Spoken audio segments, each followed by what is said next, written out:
புனித Stephen Harding. ஜனவரி 26. காலம் 11வது-12வது நூற்றாண்டு. இடம் இங்கிலாந்து. பாதுகாவல் தலைவர்கள். வாழ்க்கை குறிப்பு. 11ஆம் நூற்றாண்டில் இடைப்பகுதியில் இவர் பிறந்தார். இவர் தனது தொடக்கப் பள்ளியை புனித ஆசீர்வாதப்பரின் மடத்தில் படித்தார். ஆனால் இளவயதினால் மடத்து வாழ்க்கை பிடிக்காமல் ஸ்காட்லாந்தி இற்கு சென்றார். பிறகு பிரான்சில் தனது கல்வியை தொடர்ந்தார். அங்கு அவர் தனது ஆன்மீகம் தன்னை திரும்ப அழைப்பதை கண்டுணர்ந்தார். இது இவரை ரோமிற்கு திருப்பயணம் செல்ல தூண்டியது. பின்னர் இவர் ஒரு துறவியாக மாறினார். இவரது மடம் புனித ஆசீர்வாதப்பரின் நடைமுறைகளை கடினமாக பின்பற்றிய ராபர்ட் என்பவரால் நடத்தப்பட்டது. 1098ஆம் ஆண்டு நம் புனிதரும் வேறு இருவரும் இணைந்து சிஸ்மர்ச்சியன் என்ற புதிய வழிமுறையை தோற்றுவித்தனர்.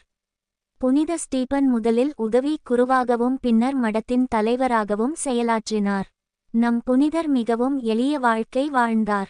பண்பாடு உடையவராகவும் திகழ்ந்தார். இவரது மதிப்பீடுகள் அவரது சபை குருக்களை கவர தவறியது. இறுதியாக 1112ஆம் ஆண்டு பெர்னார்டு 30 புதிய முறைகளை கொண்டு வந்தார்.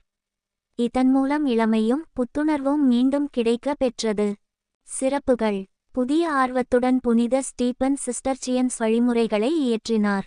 இது அவரது மட துறவியர்களை புனித ஆசீர்வாதப்பரின் அன்றாட வாழ்க்கை முறையை பின்பற்ற அழைத்தது. புறத்திலிருந்து வரும் வருவாயை மறுக்கவும் இது அவர்களை தூண்டியது. இந்த வழிமுறைகளின் மதிப்பீடுகள் நாளுக்கு நாள் வளர்ந்தது.